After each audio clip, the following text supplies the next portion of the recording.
Hi, good morning, and welcome to Coffee Talk Live. I am your host, Connie Pastorius, online fitness coach for busy New York City moms and the showrunner here in Strong as a Mother. Today, I have one of my favorite conversations and favorite topics today for you, and we're going to really connect some dots between the amazingness of coffee and how you can support your community and ripple effect that action into the environment, into the whole world. So I want to get right to it. Thank you for coming on with me, Sean. Sean Donnelly is here today. He is the owner and creator of Mighty Oak Roasters, located in my neighborhood in Astoria, Queens. He is the only wood fire roaster of coffee in New York City and very few in the world. So, Sean, good morning. It's good to see you. Good morning, Connie. Hi. So you're on the other side of Astoria, which I always consider to be like the other side of the world because people on Broadway side often don't go to Ditmar side. And it's just so funny to me. At least that's my experience. I don't know how often do you come over to my side. Yeah, I mean, for as small of a neighborhood as it is, it's very big in that way. Up here by the park, it feels like a very different world. Yes, you have the park, which is so awesome.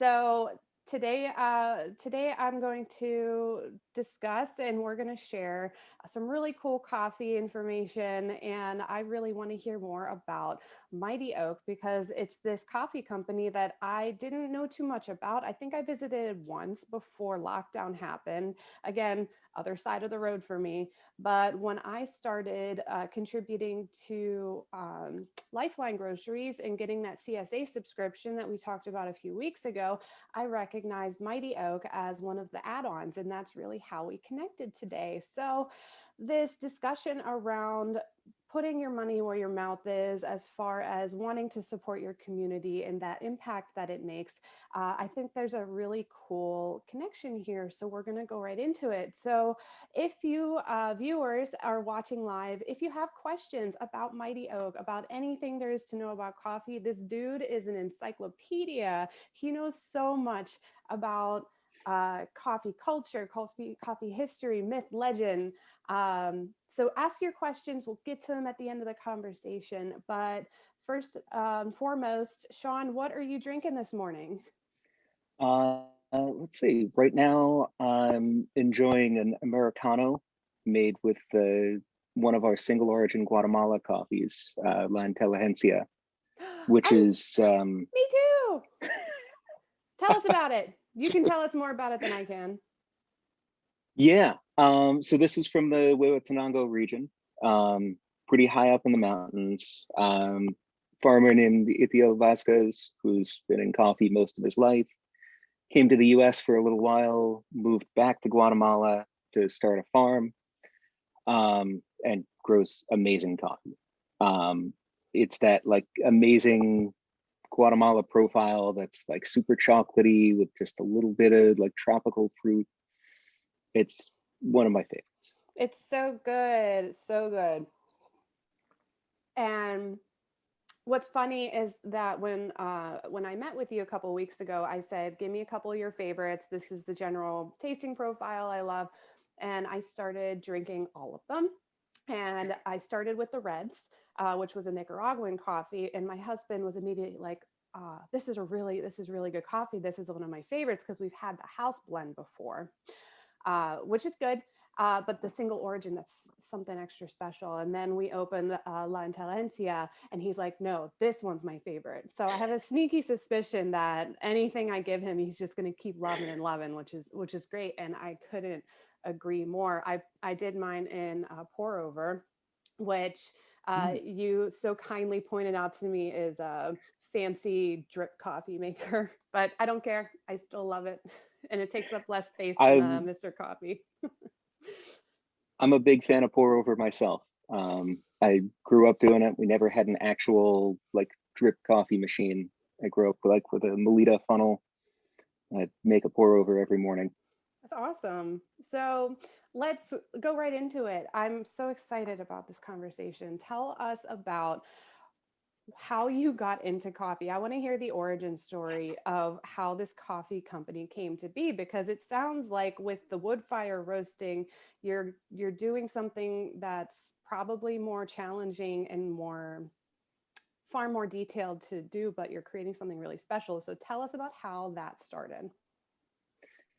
Yeah, so I've always been a coffee drinker, probably back to age like 13 or 14.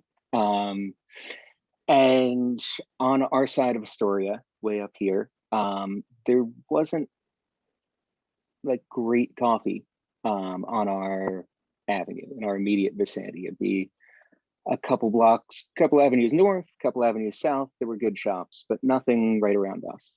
And eventually, I just asked the question of like, well, could I roast at home?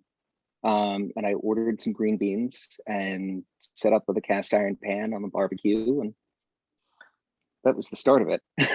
How did those first couple batches taste? um, I there was a little bit of bias, I think, but they were not bad. Yeah. And the first time that I actually roasted something that like tasted pretty good, I was totally hooked. And it grew from there. Um, Started giving coffee to friends and family, and it seemed like it was a thing that we really needed in the neighborhood. Um, When you so did the fire roasting, did you know that people did fire roasted coffee? That this was a thing, or were you just like, how can I heat up these beans in my backyard? yeah, I discovered it totally by accident. Just because it's the heat source I had, I wasn't going to roast in the kitchen. We didn't really even have like a functioning vent over the stove, so I didn't want to try that. And then eventually I did start using an electric roaster, and I found that there was kind of something lacking. It was more consistent, but there was something that I wasn't getting that I used to get with the wood fire out in the backyard.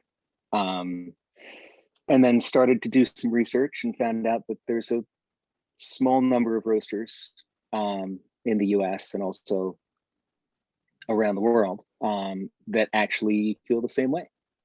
Um, yeah.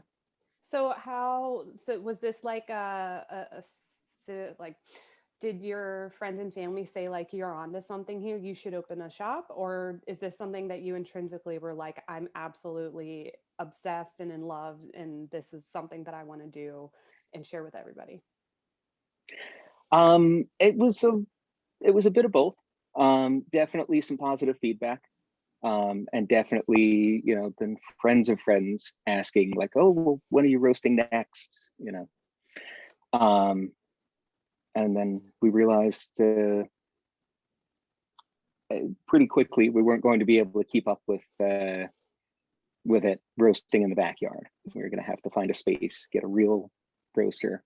So tell us, So, yes, tell us about what it took for you to assemble your very unique roasting method and finding the right space in Astoria for it.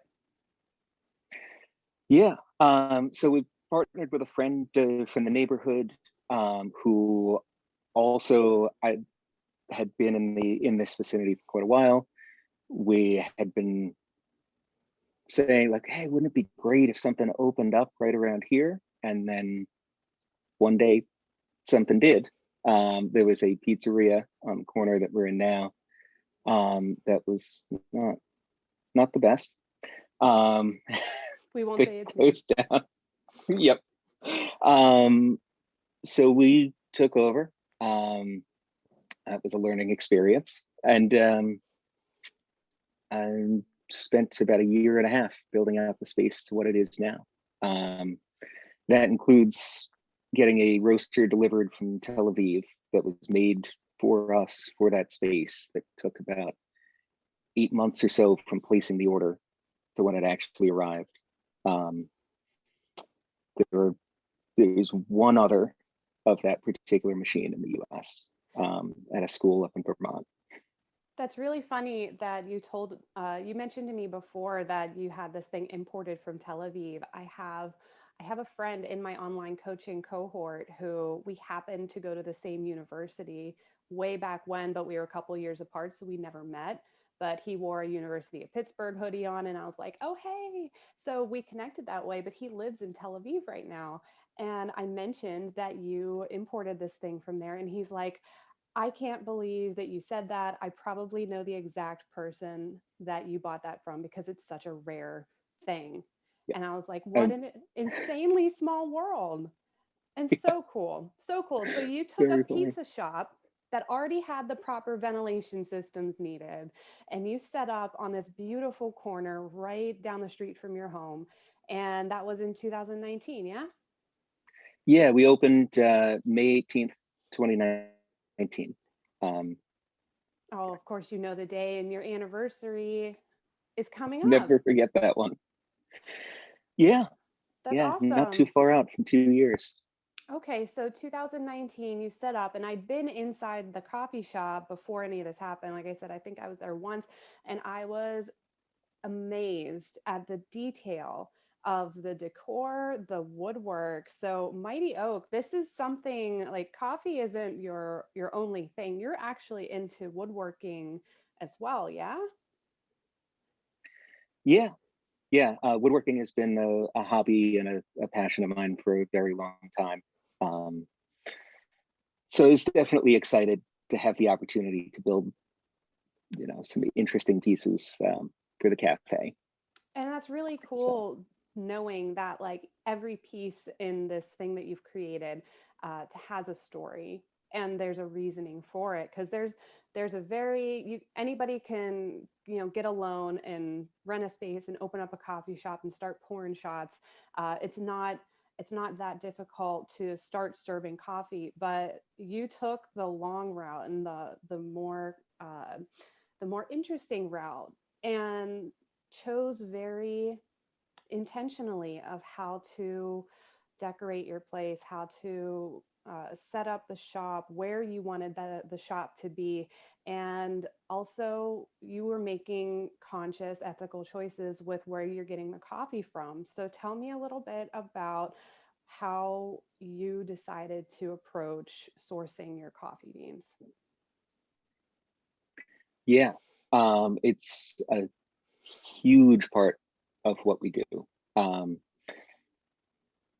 as a roaster, my job is to maximize the potential of the green coffee, but the potential of that coffee is set by the farmers.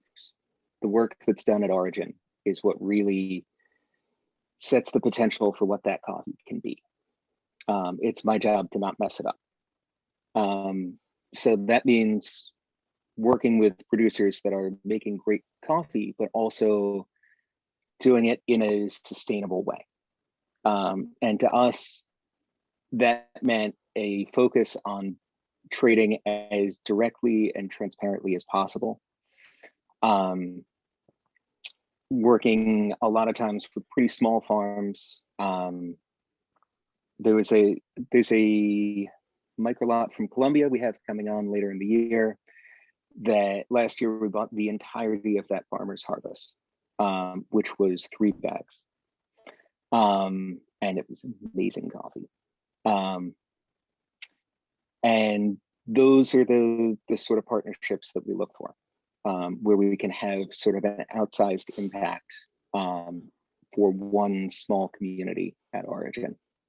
That's beautiful. And I think it's common for, just the average person to go into a coffee shop and see that a small drip coffee is 450, $5, 550, and they wonder like why is this a super expensive cup of coffee because there's a whole wide world out there that a lot of us don't know about. And to hear that like this is the reason because there's a very cheap way to get coffee, but then the more affordable the coffee, often the less supported the farmers are and the less savory practices are happening to get that low price of coffee. So why was that something that you decided to really go into for your business? Um, so for us, beyond the ethical motivations.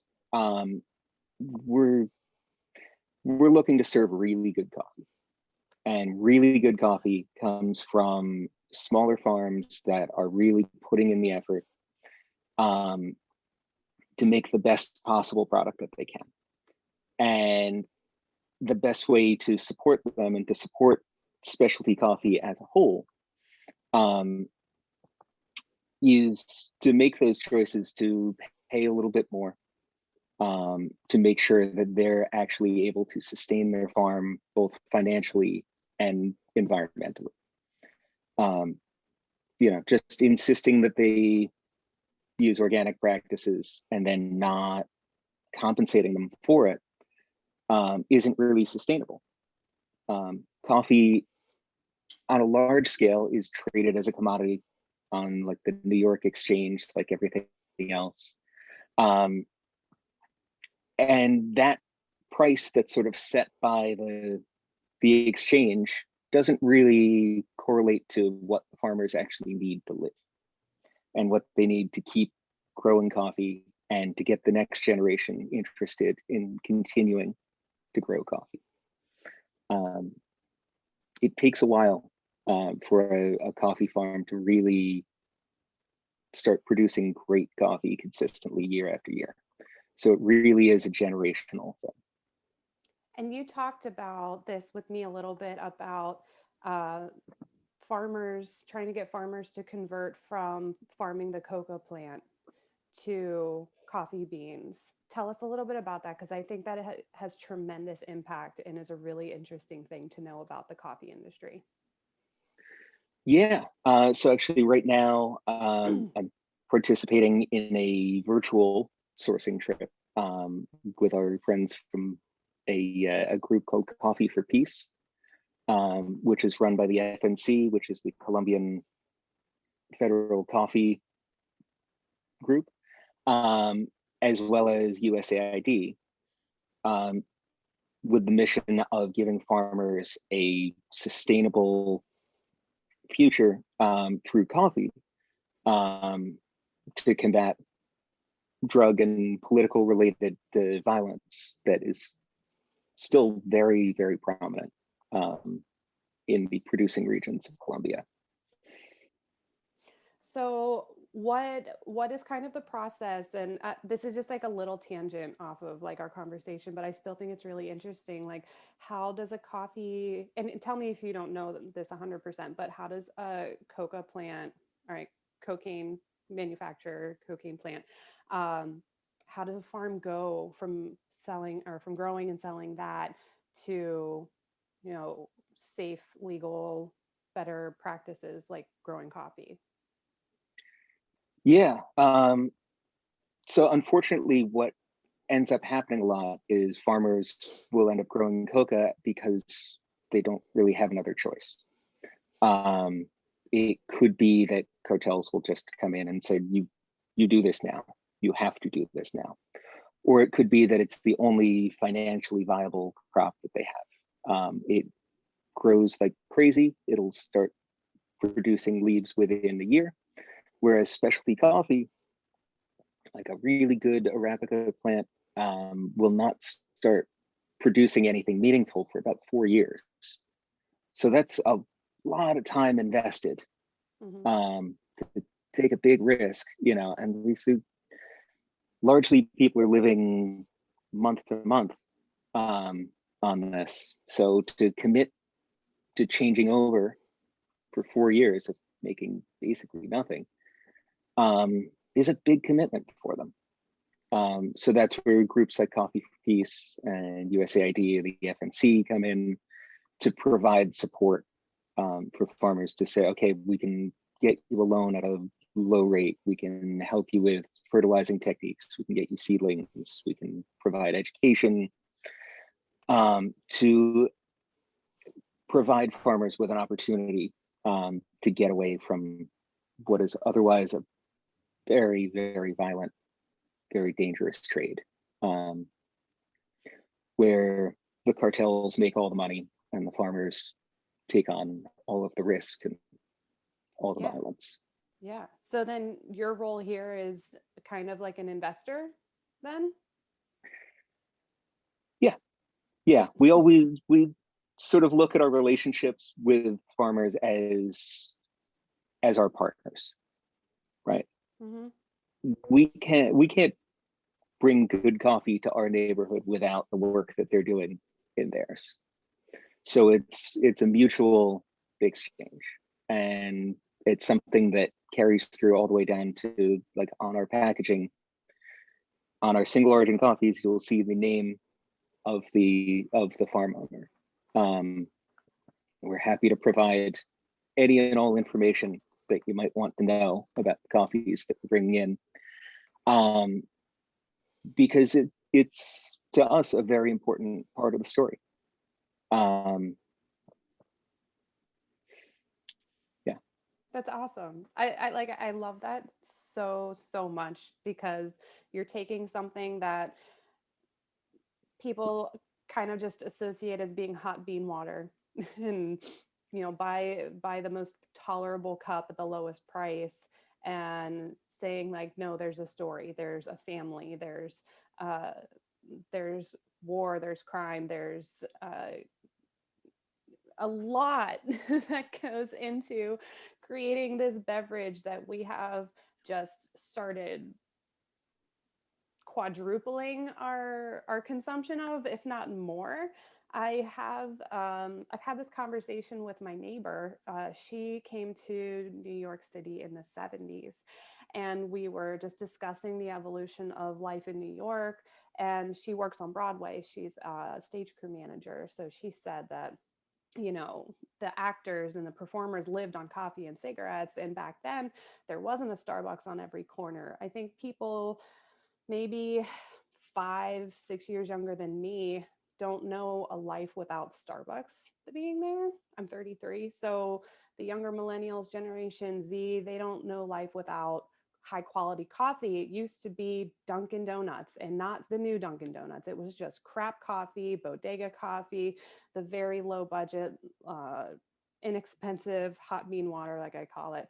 And now there's a boom, and there's a request and a need for quality coffee because our palates are changing. We're understanding more, but not just seeing it as a um, kind of like, oh, I can afford fancy coffee, or it's New York, coffee is expensive everywhere. No, there's a reason why investing those couple extra cents into a better cup of coffee has that impact. And that's kind of what I wanted to lead into here, because there's this power of loving what you do and sharing it with everyone. And my coffee story, the very short version, I did not grow up liking coffee. My dad had it in a percolator, way over brewed, creamer, yeah, sugar, all that stuff. I hated it. And then I got a job as a barista at Starbucks in 2006. Now, back then, they actually cared a bit more about teaching coffee culture, growing regions, pairing notes, stuff. They didn't prepare hot foods or any of that stuff. And their motto was love what you do, share it with others. And that's where I learned. That was kind of like my motto, where I took that idea and started my career in the fitness and health industry. I love what I do. I want to share what I know and what I do with everyone. And whenever we have this career and spend our time and invest our energy in what we love, then so many other people get to be affected by it in a positive way. And you've created this really unique item. So unique that you get to say you're the only one in New York. Wood roasted coffee. You've done it in your neighborhood where you live, and sharing this opportunity to have an impact, not just on a community, because you are making something special, a destination for people to come and experience this, but you are showing us that if I'm a person who cares about the environment, who cares about social justice, who cares about great coffee, that this is a way that you can help make a change on a small scale, but it adds up. And that's really the point of this discussion today, is that we can make great changes that affect so many more people around us by making intentional choices and investing in small places. So it's not just how much money can I give to this organization or how much can I donate of my time, but making these little choices like where can I get my coffee from can make the impact because it keeps you open, it keeps you doing all this awesome work, and it gives back to the community because it helps, our little economy. So, talking a little bit then about community and surviving and doing your work throughout the last couple of years. Tell us a little bit about how COVID impacted the way you do business and what you did and how you kind of adjusted your model to keep it going. Yeah. So we were open about 10 months or so, not even a year, before COVID hit New York and the lockdown started. It was about a year ago. I had just gotten back from Colombia.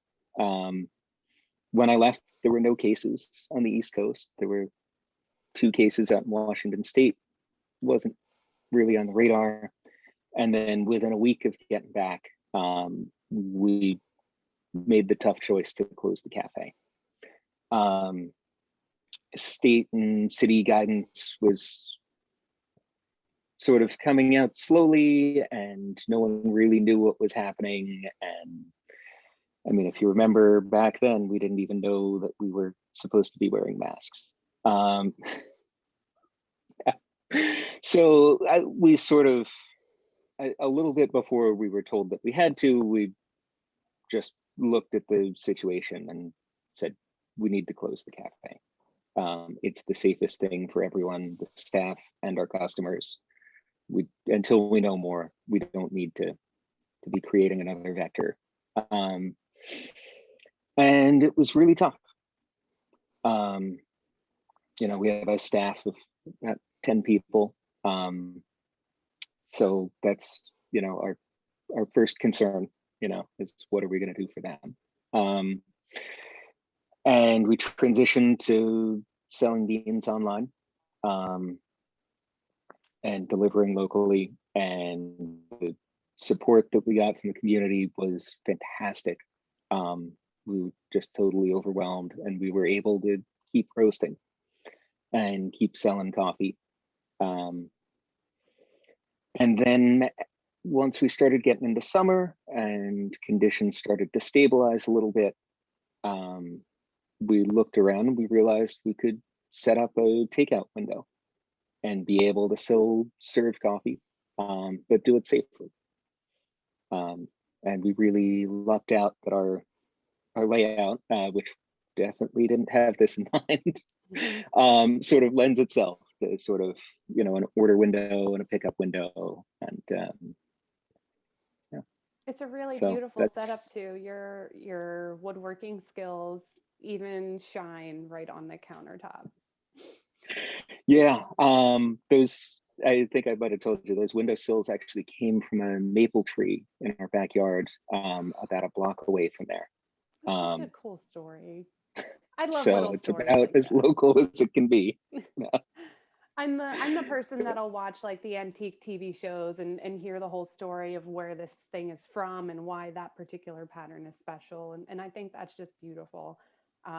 What are your future plans for the cafe itself? Or are you really still at the mercy of whatever the health department says? Yeah, I mean, we're like everyone, we're monitoring the situation as it happens. And we will someday open up again. And we're really looking forward to it. I've gotten used to having a little extra storage for green coffee now, so I'll have to figure out where that's gonna go. But yeah, at this point, we're just sort of watching the vaccine roll out and cautiously optimistic, I would say. Yeah. That's a good way to put it. So we'll be keeping everyone posted. So And Yeah. That's a good opportunity to tell us where you keep people posted. Does your company mostly live on Instagram, Facebook, something else that the kids are on these days?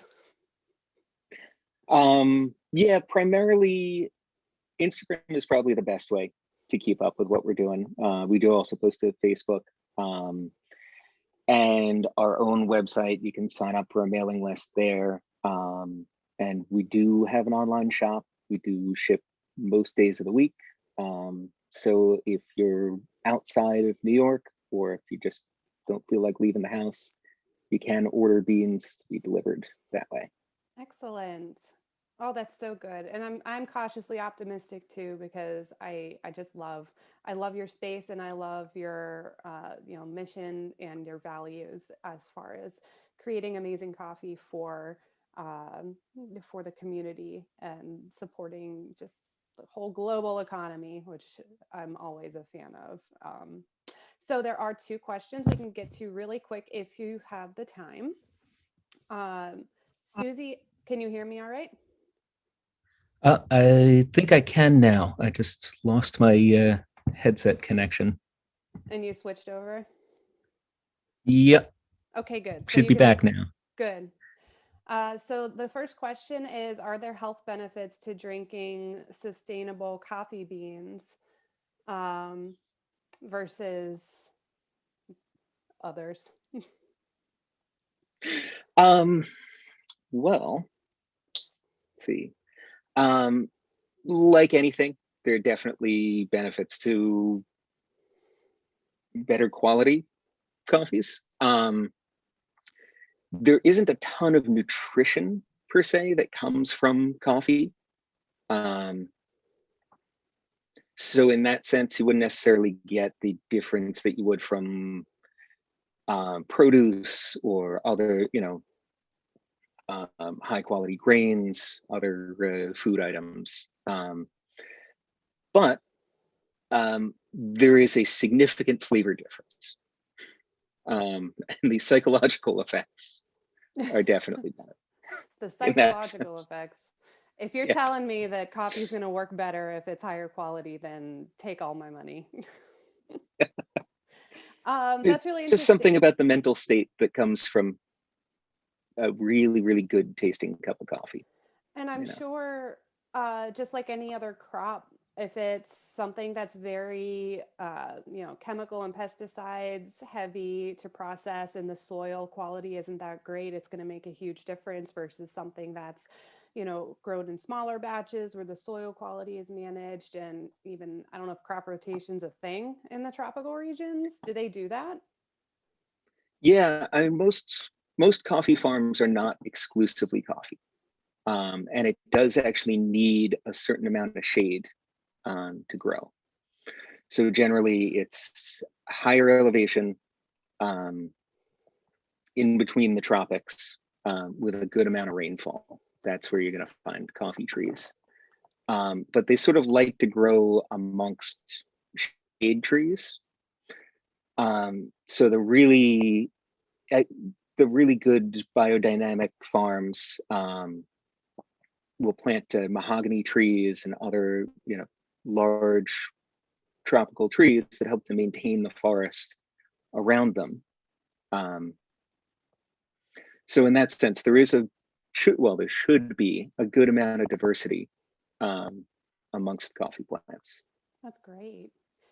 So the other question is, what's the best way to prepare coffee at home? And that's interesting. I want to hear your thoughts on that. Um, I would say the best way to prepare it at home is the way that you enjoy it. There are a lot of different ways to do it. You do not need to spend a ton of money on a home espresso setup. You certainly can, and it's a rabbit hole that you can definitely fall down. That said, you can make amazing coffee with a mocha pot. Um, pour over setup is great. AeroPress is a great way to brew. It depends on what you're looking for. If you're looking to really extract the nuance of a single origin coffee, pour over AeroPress might be your best way to go. If you're looking for something for a milk-based drink, maybe a French press or a mocha pot is a great brew method. And cold brew is so easy to do at home. Love cold brew. Yeah, you definitely do not need like some fancy brew method. You can make great cold brew with a mason jar and a piece of cheesecloth. Yes. I had a friend of mine who's Colombian. She went to visit her mom in Colombia, and she brought me back just I think it's called Lo Rojo. It's a red bag. It's basically like the Maxwell House equivalent. And she had me buy the rock hard block of sugar that they use. Can't think of the name Yeah, for the it. vanilla. Vanilla. And she Yeah. showed me how they literally just pour it in a pot and heat it up and strain it and drink it. Perfectly acceptable cup of coffee for me. And I agree that it's the best way is however you enjoy it. Because for somebody who's not super, well versed or needs to have those really specific flavor notes come out, it's a matter of how efficiently, quickly can I brew a good cup of coffee with the time I have within my budget. So kind of Yeah. like in the similar to the fitness industry, and when people ask what's the best workout for me, well, what's the most likelihood that you're going to show up to do it? That's the best workout and the amount of time you have to do it. So I'd say it's a similar situation, because Yeah. I've had powdered instant coffee, I've had fancy pour over in a cafe, I've had espresso shots. That was my impulse purchase in quarantine, because I really wanted to get better at my shot pulling skills and latte art skills. So for me, that has tremendous value, but I'm not going to tell everybody to go drop $600 on an espresso machine because it's just going to Yeah. gather dust. And I think the amount of time it takes to clean it is more time than it takes to actually use it.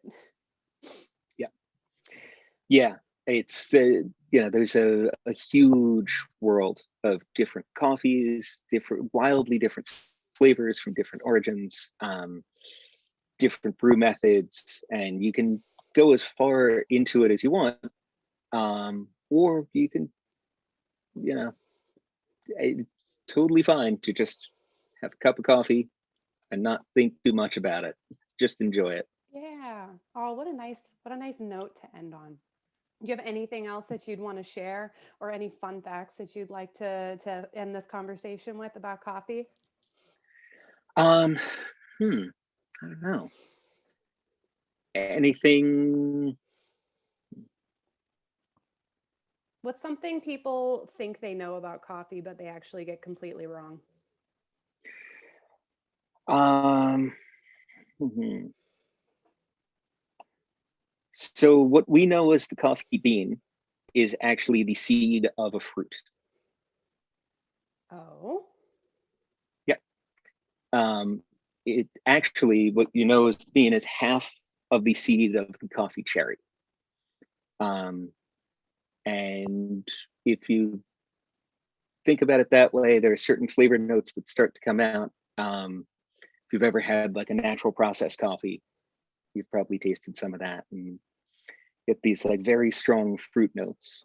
And that comes from the fruit of the cherry being dried on the bean after it's harvested.